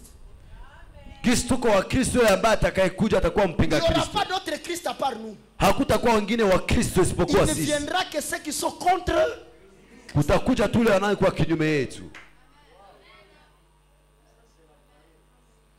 L'échec de l'église, Kushindwa kwa kanisa c'est parce que nous présentons à l'épouse les amis de l'époux que lui présentait l'époux lui-même. ni kwa sababu tunaonesha kwa bibi harusi wa rafiki yake na bwana harusi pale tuoneshe bwana harusi mwenyewe. Parce que pour voir l'époux, Kwa sababu ili upate kuona bwana il harusi faut que dans la lampe de la Vierge sache qu'il y ait de l'huile. inabidi katika hii taa ya mwanamke mwenye hekima ya bikira mwenye hekima muwe Le mafuta. pouvoir de l'époux s'exerce là où une lampe est allumée. Ni kusema nguvu za bwana harusi zinatumiwa mahali ambako taa inawaka. Et l'huile ne s'allume, la lampe ne s'allume que par la présence de l'huile. Na taa inawaka tu kwa uwepo wa mafuta. Et l'huile lui-même c'est le Saint-Esprit. Na mafuta mwenyewe ni Roho Mtakatifu. C'est le Saint-Esprit. Ni Roho Mtakatifu. Est-ce que tu es là pour dire amen? Uko pale useme amina. Peut-être tu as des informations sur les amis de l'époux mais tu ne connais pas l'époux. Inawezekana uko na taarifa juu ya marafiki ya bwana harusi lakini hujui bwana Vous harusi. savez les amis de l'époux? Mnajua marafiki wa bwana harusi? Ce sont les Moïse. Njoo wa Musa. Quand je parle de Moïse, je parle. Wakati Très nasema bien. juu ya wa Je Musa sais na pas ce que vous êtes enseigné. Ne vis pas selon la loi et cherchez à exercer le pouvoir du Christ. usiishi kutokana na sheria kisha upendo uitumie nguvu ya Kristo. Je vous ai dit que Christ est le canal dans lequel coule la grâce de Dieu. Niliwaambia Kristo ni njia ndani mwake mnatiririka neema ya Mungu. Est-ce que tu es là pour dire amen? Uko pale useme amina. Et la faiblesse de l'église, Na udhaifu wa c'est kanisa parce que nous répétons l'erreur des livres de rois. ni kwa sababu tunarudilia makosa ya kitabu cha wafalme. Vous voyez la femme là qui a tué son fils. Mnaona huyo mwanamke ambaye ameua mtoto wake. Vous savez ce qu'elle a fait? Mnani nini alifanya? Elle a pris les habits du mort. Alikamata mavazi ya yule aliyekufa. Il a fait habiller le vivant. Akaivalisha yule alikuwa hai. Et les habits du vivant, Na mavazi ya yule aliye hai il a fait habiller le mort. akavalisha yule aliyekufa. Et nous savons que cette histoire n'est qu'entre deux personnes. Na tunajua tu ile historia ni kati ya watu wawili. Moïse Musa et et Jésus. na Yesu. Le fils est mort parce qu'il a porté le poids de sa mère. Mwana amekufa kwa maana ameibeba mzigo wa mama yake, L'homme uzito wa mama quittera yake. son père et sa mère Mtu atamwacha baba yake na mama yake et s'attachera à sa femme. na ataambatana na mke wake. C'est Christ qui a laissé son père au ciel. Ni Kristo aliacha baba yake mbinguni. Lui, il a fui sa mère Israël à cause de son poids. Alikimbia mama yake Israeli kwa ajili ya uzito wake. Il s'est attaché à sa femme qui est l'église. Akampatana na mke wake ambaye ni Ça kanisa. veut dire Israël est le type de la mère. Ni kusema Israeli inakuwa alama ya mama. Et Jéthro avait vu comment Moïse portait le poids de la mère. Na Yethro na aliona kisi Musa alikuwa anabeba uzito wa Il lui mama. a dit, mon enfant, Aliambia mtoto wangu, huyu atakuua. Musa akusikia. Akaendelea kubeba mama yake. Na Mungu akamwambia, kwa kuwa ulichukua fasi yangu katika taifa Kanani ile mekuingia, parce que Moïse était mort sur base du caractère d'Israël. Kwa sababu Musa alikufa ni kutokana na tabia ya Israeli. Maintenant le grand danger, Asa hatari kubwa. le fils qui n'est pas mort c'est Christ. Mwana ambaye kukufa ni Kristo. L'erreur est où? Makosa iko wapi? On prend les habits de Christ, Wanakamata mavazi ya Kristo, on les fait porter Moïse, wanaivika Musa, et puis on nous présente un Moïse sous l'aspect de Christ. kisha wanatuonesha Musa anayefananishwa na Je Kristo. ne peux pas être au temps de la grâce Siwezi kuwa wakati wa neema et toi me parler de loi. nao nizungumzie sheria. Parce que la Bible déclare, les membres de mon corps ont connu la loi, c'est pourquoi je pêche. ndio maana kwa maana Biblia inasema viungo vya mwili yangu vilijua sheria, ndio maana nafanya Mais dhambi. l'entendement de mon cœur est vie, car en Christ j'ai connu la grâce. Lakini usikilivu wa moyo wangu uko wazi, kwa maana ndani ya Kristo nimepata Et la neema. loi compte les œuvres, mais la grâce compte la justice. Kwa maana sheria kutokana na matendo, lakini neema juu ya haki. Ça veut dire, si tu chasses un démon par la force de ton corps, tu es dans la loi. Ni kusema kama unafukuza pepo kwa nguvu ya mwili wako uko katika sheria. Ushabana mtu toka za to no tulizane kweli. Pasteur Laurent, Pierre était puissant Petro alikuwa nguvu au point que son ombre kiwango kwamba kivuli kyake guérissait les malades. ilikuwa inaponya wagonjwa. Akirudia leo anakutana niko na chunda, niko na exercer force physique, ataniambia muachane msigombane. Kisha mimi namwambia niko na délivrer umutu. Kesho atauliza nitokea wakati gani?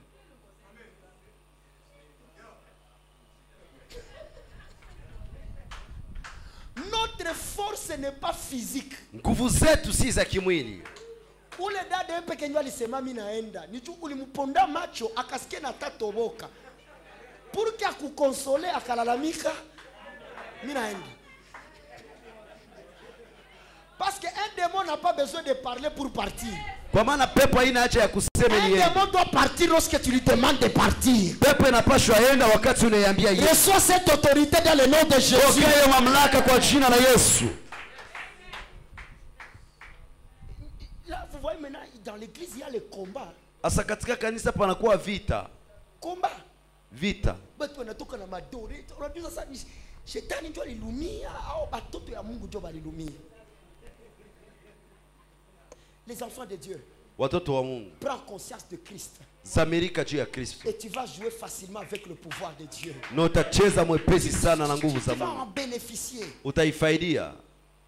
Le nom de Jésus fonctionne pour ceux qui connaissent qui est Jésus-Christ. Jina ya Yesu inatumika kwa wale wanaijua nani Yesu Kristo. Le problème n'est pas quoi. Jina la Yesu, quoi. Jina la Yesu, non.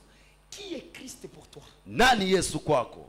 Et Christ pour nous est Dieu. Na Kristo kwetu ni Mungu. Il n'y a pas un autre Dieu à part Hatuna mwingine Mungu Jésus-Christ. isipokuwa Kristo. Dis ça à ton voisin. Il n'y a pas un autre Dieu à part Jésus-Christ. Il n'y a pas un autre Dieu. Deuxième des choses Kitu kia pili qui nous empêche de jouir de ce pouvoir-là, ambayo inatuzuia tusipate kuifurahikia huo uwezo c'est parce que nous ne comprenons pas nous sommes dans quelle dispensation. ni kwa sababu hatujui tuko katika wakati gani. La dispensation par définition c'est la manière dont Dieu se révèle dans une époque fixée. Ni namna ambayo Mungu anajifunua katika wakati uliowekwa. Oh là là, oh là là, oh là là, ce que je veux dire c'est important. Si Dieu change sa manière de se révéler et que toi tu viens dans la manière passée, il ne te reconnaît pas. Kama Mungu anabadilisha namna yake ya kujifurua na unakuja katika namna iliyopita hakujui. Je peux expliquer. Naweza fasiria. Dans la dispensation adamique, Katika hiyo wakati wa kiadamu, il fallait être nu pour être dans la volonté de Dieu. ilibidi uwe utupu ili uwe katika mapenzi ya Mungu. Si tu tombes, Kama unaanguka, tu portes les habits. unavaa mavazi. N'est-ce pas? C'est clair, c'est ce que dit la parole. Ni yale nasema neno. Donc quelqu'un qui est dans la volonté de Dieu, Mtu aliye katika mapenzi ya Mungu, à l'époque d'Adam, kwa wakati wa Adamu, il fallait venir nu. angilipashwa kuwa havai manguo. Donc dans la sacrificature adamique, Katika ukuhani wa kiadamu, il faut voir la nudité du sacrificateur pour être béni par ce sacrificateur. ilipiti uone utupu wa huo ukuhani ili ubarikiwe kupitia ukuhani. Quand Dieu a changé de dispensation, Wakati Mungu alibadilisha nyakati, je laisse innocence et le reste je prends au temps de Moïse. na acha hivi vingine na kamata wakati wa Musa. Si tu oses venir comme Adam, Kama unasubutu kuja kama Adamu, étant nu, kuya mtupu, tu es maudit. unalainiwa. Mais si tu portes les habits, Lakini kama unavaa mavazi, tu es OK. pale uko sawa. Ça veut dire servir Dieu au temps d'Adam et au temps de Moïse, c'est déjà différent. Ni kusema kumtumikia Mungu wakati wa Adamu na wakati wa Musa ni tofauti. Pour Adam, il faut être nu, Kwa Adamu unapaswa kuwa mtupu, mais pour Moïse, il faut être... kwa Musa unapaswa vikwa Est-ce mavazi. que vous voyez les dangers de ces paramètres-là? Munaona hatari ya hiyo matumikio? Seulement sur les habits. Ni chutu ya mavazi. Maintenant, nous aussi, on nous a enlevés dans les habits. Sasa sisi wengine walitutosha katika mavazi, On nous a amenés dans les cœurs. walituleta katika roho. Il n'est plus temps de déchirer vos vêtements, Si wakati wa kupararua mavazi yenu, mais il est temps de déchirer. lakini ni wakati wa kurarua Ça veut dire mioyo la yenu. puissance de notre dispensation fonctionne selon la qualité de ton cœur. Ni kusema nguvu ya wakati wetu unatumika kutokana na hali ya roho yako. Nous ne sommes plus au temps de porter des toges pour être man of God. Haiko hatuko wakati ya kuvaa makanzu ili tukuwe watu wa Ça, Mungu. c'est l'époque de qui? Hii ni wakati wa nani? Ça, c'est Aaron, mon frère. Hein? C'est Aaron, Joma. Leo, bila col pastorale, bila makoti, tuko batumishi. C'est pourquoi pour que les loups entrent au milieu de nous, il doit se vêtir la peau. Ndio maana ili mbwa mwitu ipate kuingia katikati yetu inapaswa vaa ngozi. Et aujourd'hui, certaines personnes, nous les connaissons comme des hommes de Dieu parce qu'ils portent des grosses croix. Na leo tunajua wengine kama vile watu wa Mungu kwa maana wanakuwa na misalaba zikubwa Notre zikubwa. sacrificature n'est plus de vêtements. Ukuhani wetu si mavazi, C'est la sacrificature du cœur. ni ukuhani wa roho. C'est pourquoi la Bible dit, Ndio maana Biblia inasema heri wenye moyo mwema ama moyo safi, maana watamuona. Kumuona Bwana haiko kunyakuliwa kwenda mbinguni. Kumuona Bwana ni kuishi nguvu za Mungu hapa duniani. Ne cherche pas à être puissant et tu as un mauvais cœur envers les autres. usitafute kuwa na nguvu na uko na roho mbaya na wengine, Ça ne marchera pas. havitaendeka. Tu veux être puissant spirituellement, Unapenda kuwa na nguvu kiroho, sois quelqu'un de cœur bon. kuwa mtu wa roho mzuri, Et directement tu deviens puissant. pale pale unakuwa na Parce nguvu. que la première arme qui exprime la nature de Dieu, c'est l'amour. Kwa maana silaha ya kwamba inaonyesha asili ya Mungu ni Quand upendo. tu as le cœur d'amour, Wakati uko na moyo wa upendo, automatiquement tu deviens puissant. pale pale unakuwa na nguvu. Ton amour peut bien combattre que tes combats spirituels. Upendo wako unaweza pigana vizuri zaidi ya Parce vita que la vyako vya Bible kiroho. déclare, Kwa maana Biblia inasema chaque acte de bonté que nous faisons à nos ennemis, kila tendo ya mema tunaifanyia wadui ce yetu sont des charbons ardents sur leur tête. ni makaa ya moto kwa vichwa vyao. Nous n'avons pas à les combattre spirituellement, nous avons à les combattre par l'amour. Hatuna ya kuwapiganisha kiroho, tawapiganisha kwa C'est upendo. pourquoi moi je suis contre ces enseignements qui nous montrent que tout le monde est nos ennemis. Na ndio maana niko kinyume ya hiyo mafundisho yanatuonyesha kama kila mtu ni adui wetu. Moi je ne connais pas jusque-là mes ennemis. Mimi sijui mpaka pale adui zangu. Parce que Christ en nous espérance de la gloire. Kwa maana Kristo ndani mwetu matumaini ya utukufu. Adui mwenye atakuangushaka ça veut dire Mungu ye peke. Njo alitaka. Njo kinywa yenye David aliambia Joabe, usiue ule mtu. Kama ananitukana leo, Mungu njo anamupermettre. Tu kenye Mungu apermettre kwako hakiwezi. Tu prends conscience de ça, tu dis amen. Unazamirika juu ya hayo, unasema amina. J'ouvre une parenthèse que je vais fermer rapidement. Ndafungua kifungu ambayo ndafunga Kama haraka. Mungu hayakupa ni ndio tu hayataka. Je vous dis vrai. Nawaambia kweli. Si unaweza terezea mumufregi unanguka kusakoshi ya franga. Haezi ziumba tunazilogotea mule. Mungu akosewe na kitu. Swate wenjo haumwelewe wala yeye tu njoo. Itakusaidia kupunguza maombi za mrefu mrefu. Kuko vitu vingine vinombe hata uarashe. Jua hauyaona hata vyotaarashe. La Bible dit Dieu fait toute bonne chose à son temps. Biblia inasema Mungu anafanya kila kitu chema kwa wakati wake. Kuko vitu vingine umwambie Mungu, sina vya nenda ravire mkaya shetani. Ndoa yangu haezi toka kwako iende kumikono ya mulozi. Ilifika hako kama si alunga haiko mulozi haiko laana. Wewe njoo hauyataka. La qualité de ta foi détermine ce qui t'arrive. Comme seulement tu crois que le diable ne peut pas toucher ce qui est à toi, et il ne le touchera jamais. Au nom de Jésus. Au nom de Jésus. Papa Laura, Mungu iko na buzito kukamata ndoa afikishe mtoto wake. Juu aikamate kwa ipokeze shetani. Tuko tunaulizana kwanza vitu. Makesha tu reconnaître kama Mungu tu ndio ayatupa. Il faut tu kazi yako shetani ndio anaifunga, kazi yako balifanyizia sadaka ya damu ya pusi. Kazi yako papa, arrêtez de nous embrouiller avec ces choses. Acha kutusumbua na mambo. Quand le temps de Dieu arrive, najua wakati muda wa Mungu unafika. Ce que je veux dire c'est dangereux. Yale nitasema ni hatari. Dieu n'a pas changé Job quand sa foi était solide. Dieu a changé Job quand Job était en train de tomber. Mungu akubadilisha Ayubu wakati imani yake ilikuwa inasimama, bali Mungu alibadilisha Ayubu wakati imani yake ilikuwa inaanguka. Commencé à dire, wakati Ayubu alianza sema, maudit soit le jour que je suis né. Ilainiwe siku niliyozaliwa. Il commence à montrer ses échecs. Anaanza onesha udhaifu wake. Là où Dieu est venu. Ni pale Mungu alikuja. Dieu ne nous exauce pas parce que nous avons prié. Msema Mungu atujibii kwa maana tuliomba. Dieu nous exauce quand il veut. Mungu anatujibia wakati anataka. Unaweza gusa na hutapata.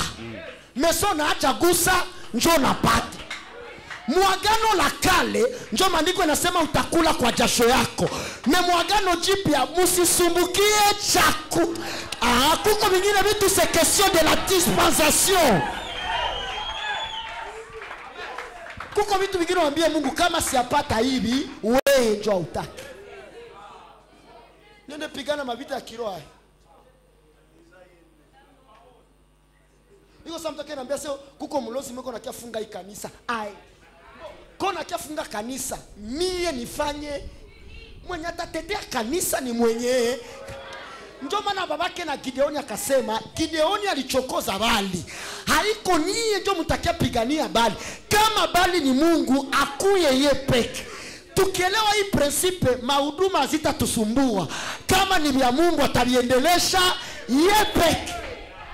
Yeye peke. Ambia karibu yako basaidia yake Mungu. Et quelqu'un va nous dire en français, Dieu est assez mature pour se défendre. Na mtu atatuambia katika Kifaransa kama Mungu ni mkubwa ili apate kujitetea. Mungu mwenye utasaidiaka haikwae. Tulimsaidia kuumba. Bo kama hii kuumba yake inaweza tushangaza. Ndoa ya ndoa ni msaidie yako.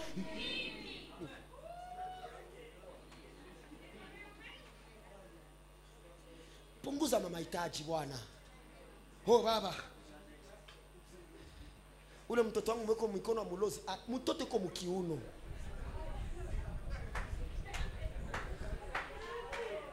Arrêtons de voir Satan là où il n'est pas. Acha tuache kuona shetani mali ambako haiko. Le seul combat du diable contre toi c'est ton identité en tant que fils de Dieu. Vita moja na shetani na wewe ni juu ya jina yako kama vile mwana wa Mungu. Parce qu'on t'a dit que shetani anafunga makazi na mandoa na mabutajiri. Est-ce que hauone shetani analeta Yesu utajiri juu tu akane identité ya fils de Dieu? Wewe uniabudu tu ndakupa wewe unacheza na shetani. Shetani iko prêt kukupatia kazi ya $2000 par mois kama itakupermettre sababu identité comme fils de Dieu. Vous jouez avec le diable. Le diable est prêt ya kuprecipiter ndoa yako uolewe mbiombio juu le wana atakukataza usiimbe tena. Il faut voir le diable dans cet aspect-là. Ukono na shetani katika hiyo hali. Kwa mkanisa. Shetani akwambiaka Yesu uzini. Mais anamwambia kageuza lijue kuwa mkate. Mbona Yesu atakia multiplier mikate? Ça veut dire ile upako alikuwa nayo, mais shetani alipendaka itumikishe kwa wakati yenye haikuwa yayo.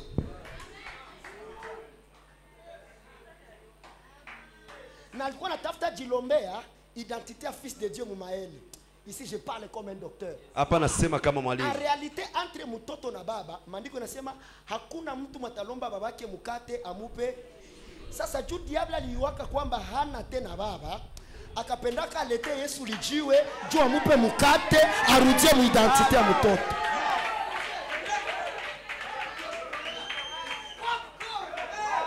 Letile ni popcorn. Alikuwa anapenda naye aone tu kama tamgeuzia lijiwe juu aitwe nani? Mwana.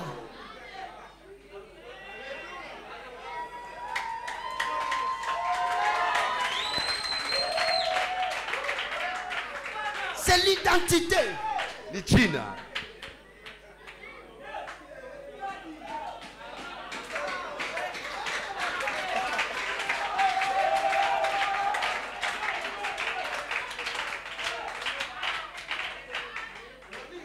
Le diable ne cherche que l'identité en tant que fils.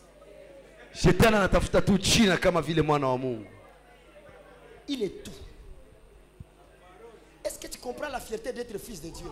Unasikia tu kabisa hiyo ya kuwa mwana wa Mungu. Wewe unaanza jifuchika nyuma ya kama uko mwana wa Mungu ligeuza lijue kwa mkate. Tunayua yuko natafuta.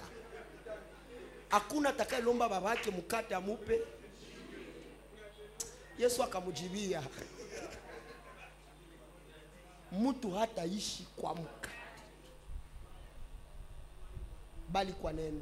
Akamkumbusha tu t'es rebellé à la parole et c'est la parole qui va te condamner.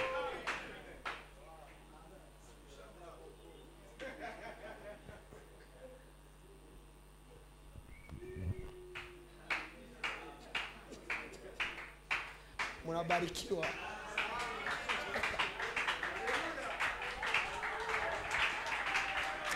Est-ce que tu sens la fierté de célébrer ton identité en tant que fils de Dieu? Unasikia uhuru ya kuishangilia jina yako kama vile mwana wa Mungu.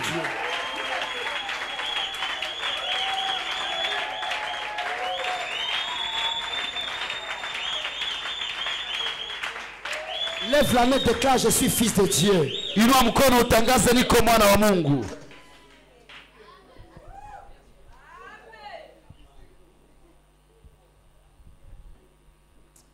Un jour, je ferai le séminaire intitulé Le dialogue de Jésus et le diable. Vous comprendrez les mystères qui sont cachés là-bas. Siku moja nafanya semina inasema mazungumzo ya shetani na Yesu ili mpate kuelewa vitu ambavyo vinafichikana pale. Un autre tiré que je ne peux pas manquer de faire mention. Kitu ambako kingine siwezi kosa kuonyesha. C'est pas écrit. Le diable amène Jésus sur la montagne. Shetani anapeleka Yesu juu ya mlima. Et lui dit prosterne-toi. Anamwambia ni sujudu. Et je te donnerai le royaume. Na nitakupatia ufalme. C'est là où Jésus a reçu l'enseignement. Ni pale Yesu alipokea mafundisho. Si chaque nuit je dors à la montagne, Kama kila usiku na lala mlimani, me prosterner devant le Père, kusujudu Baba, tous les royaumes kila ufalme seront à moi. itakuwa yangu. Ça veut dire faites attention, le diable connaît les principes spirituels. Nikisema fanya angalisho, shetani anazijua kanuni za kiroho. Ndio maana ukimleta kwa buyuai na usijua atakurarua mpaka utasabu kitu. Mpaka utasabu kitu. Permettez-moi de m'arrêter par ici ce soir. Mniruhusu niachie hapa jioni ya leo. Permettez-moi de m'arrêter par ici. Mniruhusu niachie hapa. Sois conscient Zamirika que tu es fils de Dieu kama uko mwana wa Mungu et tu vas exercer na utatumia le pouvoir. uwezo. Le fils prodigue va dire, Mwana mpotevu atasema, mais chez mon père, kwa baba yangu les gens mangent bien, watu wanakula vizuri, ils dorment bien. wanalala vizuri. Pourquoi moi je souffre ici? Kwa nini hasa mimi nateseka hapa? Je rentrerai chez mon père. Narudia kwa baba yangu. Prends conscience que tu es fils de Dieu. Zamirika kama uko mwana wa Mungu. Kuko wengine maupako ilombe wende mjene. Baba yako ndio mwenye upako, wewe uko nayo. Je vous ai dit, maandiko yanasema kabla tujaomba Mungu anajua kile tunatafuta kuomba. Maintenant pourquoi natuambia tena tuombe bila kuchoka? C'est seulement pour que aone kama tuko na assurance que ce que je demande à mon père il a ça. Kama yale naomba kwa baba yangu iko nayo. Courbe ta tête là où tu es. Inamisha kichwa chako mali Dis ulipo. seulement merci à Dieu parce que je suis ton fils. Ambia tu Mungu asante kwa maana niko mwana wako. Et aide-moi à exercer ton autorité. Na nisaidie kuitumia hiyo Dis mamlaka au yako. nom de Jésus, dis à Dieu merci parce que je suis ton fils. Ambia tu Mungu asante kwa maana niko mwana wako. Dis-lui merci, je suis ton fils. Ambia asante niko mwana wako. Merci, je suis ton fils. Aide-moi à exercer ton autorité. Nisaidie kuitumia mamlaka Ce yako. n'est pas la force physique qui impose l'autorité. Haiko nguvu za kimwili zinashurutisha C'est hiyo la prise de mamlaka. la conscience de l'identité en Christ. Lakini ni kuzamirika juu ya jina katika Kristo. Prise de l'identité en Christ. Ni kuzamirika juu ya hiyo jina. La prise de l'identité. Kuzamirika juu ya hiyo jina. La prise de conscience. Kuzamirika. La prise de conscience. Kuzamirika. Dis à mon cœur, je suis fils de Dieu. Ambia moyo wangu niko mwana wa Mungu. Papa Laurent, dis à Dieu, je suis ton fils.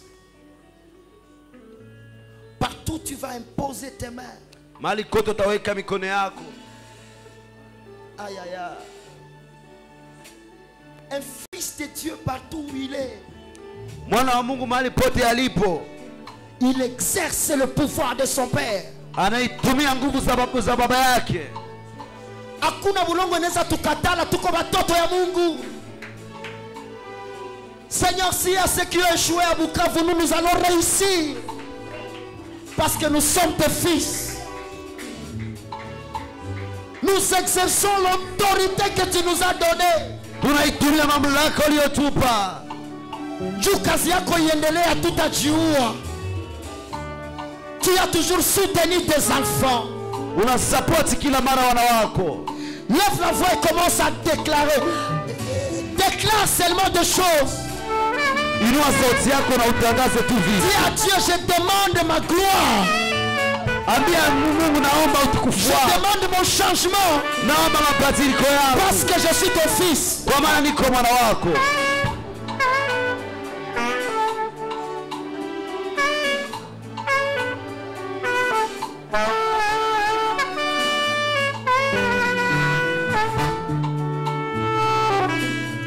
Déclare ces paroles. Tangaza hiyo maneno. Kuko vingine vyenye tulijiua, kumbi tu ni identité njo dawa. C'est l'identité en tant que fils de Dieu. Ni jina kama vile mwana wa Mungu. C'est ce que le diable cherche que tu ignores. Ni ile ambayo anatafuta. Un fils de Dieu ne peut pas être humilié comme tu l'es. Mwana wa Mungu hawezi zarauliwa kisi huko. On ne peut pas le chasser dans une maison. Hawezi mfukuza katika nyumba. Mungu hawezi kupatisha haya. Dieu ne peut pas t'abandonner jusqu'à ce niveau où tu es. Ressens même sa présence commence à venir. Il y a maintenant sa présence qui commence à venir. Kuna uwepo wake ambao unaanza fika. Il a dit ceci. Alisema hivi. Il a dit ceci.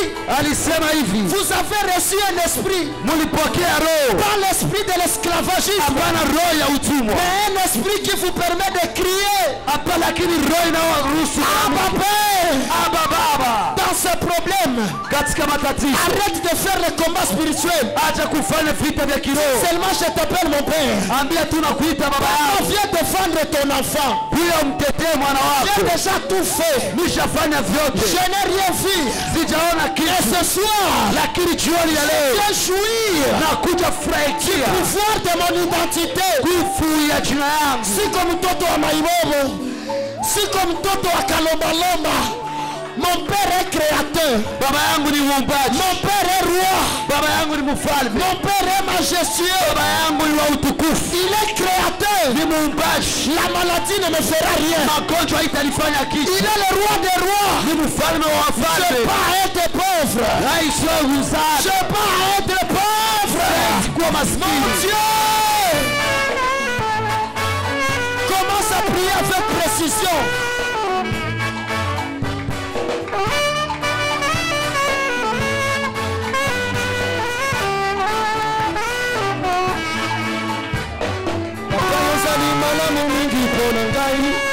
Sekolia baeba kenda una elikia yako sekoye. Ezali Nzambe, eza na suka te. lisungili abaye bakendao na elikia ya kosekwa ozali oya fandi na motema na ngai mpe asumbaka ngai nakota na nkembo na yo.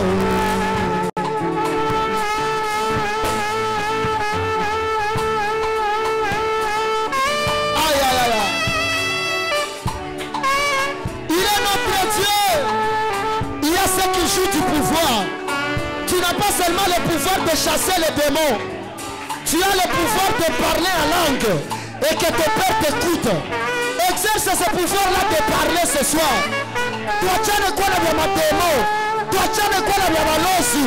Parle à ton père, parle à ton père, parle à ton père, parle à ton père ce soir. Aïe, aïe, aïe. Osani Zambe, Osana Sukatere, Lisongi Abaye, Makenda Ona, Likia Kosekwa.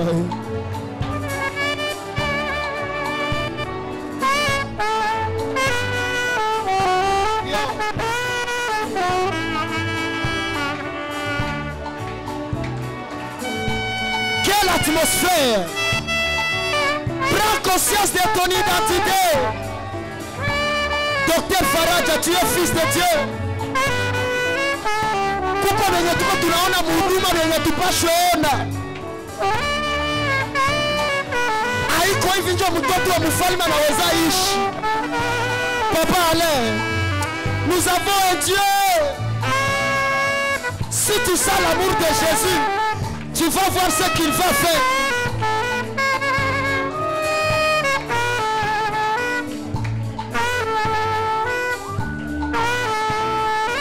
C'est une soirée de papa et enfant. La Bible déclare, tu ne demanderas pas à ton père le pain et qu'il te donne la pierre. Nous sommes ses fils. Tu sais comment cette prière à l'intimité. Batufukuze munyumba tu twende wapi?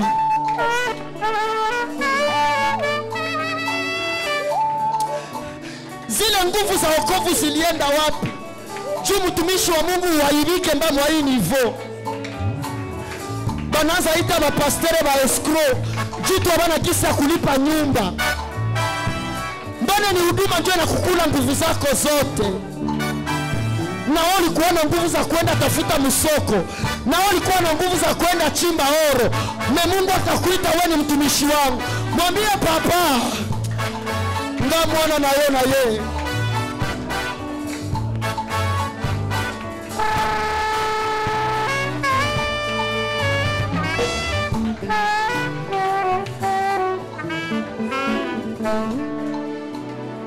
Commence à prier avec la douceur. Seigneur,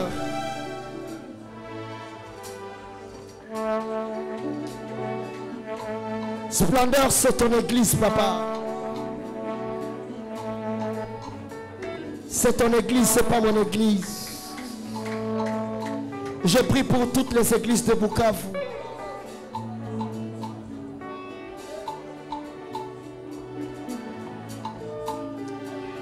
Il n'est plus temps de marcher dans la peur. Sois conscient que tu as un père. Mungu haiko baba yako juu tunasali baba yetu uliye mbinguni. Ni baba yako parce qu'il a joué responsabilité za baba. Tuko naona baba babiko banabeba majiwe juu watoto wao basome. Kazi gani ya mubaya baba yako kufanyaka juu ishi bien?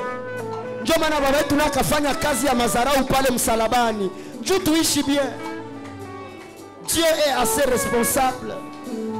Lui il joue son rôle. Hawezi kuwa unashimama ulalamike jina yake usiku na mchana kisha uishi mazarau. Hawezi kuwa unaimba kila siku kisha kuachilie. Mon fils le son, notre Dieu est responsable. Parle à lui comme son fils. Kuko mwingine mweko unaniangalia, c'est pas moi ton père. Je suis ton pasteur, mais Dieu est ton père. Let's go. Hey! Fais quelque chose, Seigneur.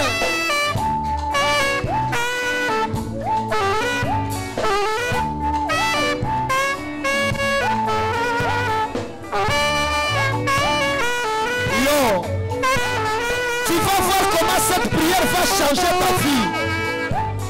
Papa yosali malamu mingi mpona ngai misekali ya bayebaki baona elikia ya kosekwa. Samuel, que Dieu te bénisse. Aïe aïe aïe. Papa, montre que tu es notre Père. Ambia Mungu hii magonjwa iko ya watoto yako. Hii magonjwa iko ya watoto yako.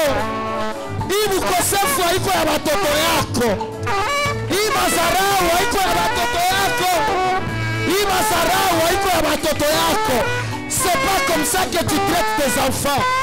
Mwambie Mungu, c'est pas comme ça que tu traites tes enfants. C'est pas comme ça que tu fais tes enfants. Neno lake linasema hata mwanamke atamsahau mtoto aliyemzaa, mie siwezi sahau mtoto wangu. Père responsable, Père responsable. Hii ni saa ya intimite. Diable haezi zogea atmosfera ya hivi. Parce anajua saa hii tuko na jouer na identité yenye hapa.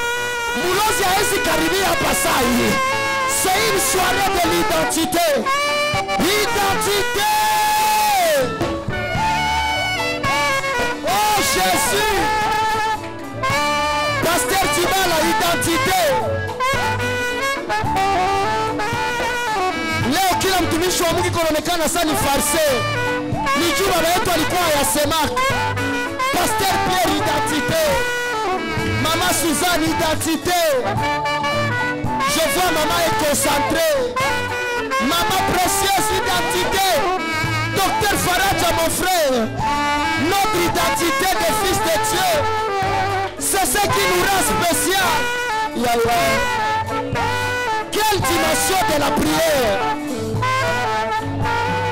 Pasteur Abraham, identité.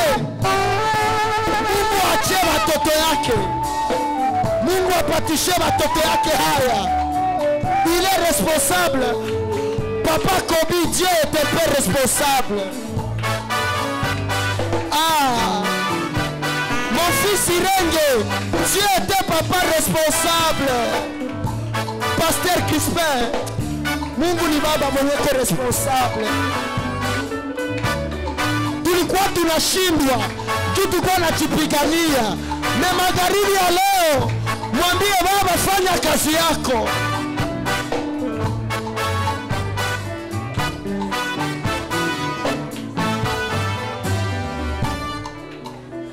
Dieu n'est pas un père irresponsable. Sikia utamu ya hii andiko. Hata mwanamke atamsahau mtoto wake aliyemzaa. Mie siwezi sababu wangu. Je vais te dire pourquoi. Alikununua kwa damu yenye bei kali. Tulishindwa juu tulikuwa tunajipigania. Tuko tunabeba mapua mbele ya shetani. La seule chose qui peut vaincre le diable, c'est mettre en action l'identité en tant que fils de Dieu. Ah.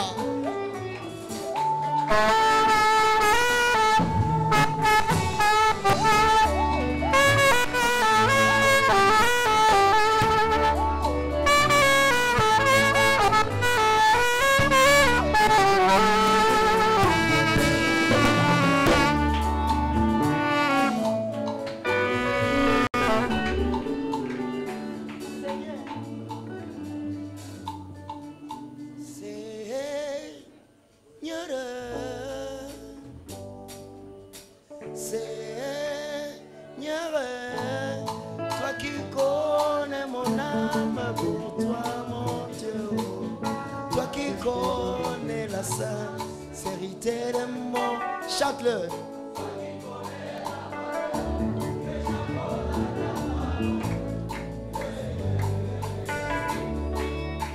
Papa Nangai, dis-le, il est ton papa. On y va. Papa Nangai, yo no ye bimotema, Nangai pona yo no ye bibapasi, namona pona yo no ye biko finga, na finga mapona yo. Dis-lui, où irai-je encore si ce n'est pas chez toi? Dis-le. Où irai-je encore, Seigneur? Au fond de la mer, toi, tu es haut. Papa, tu vois ça, même au fond de l'abîme. Écoute ceci. Nyongo yo monene kopesa bomoi na yo Yesu pona ngai mwana na yo nakokoka te kofuta.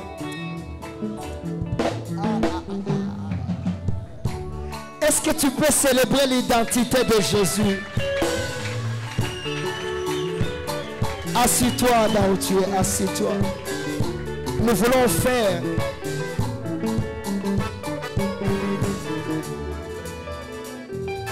voulons faire nos offrandes dans la maison de Dieu. Il est 18 h, l'heure de rentrer à la maison. Je me sens fier ce soir d'être appelé fils de Dieu. Je me sens fier.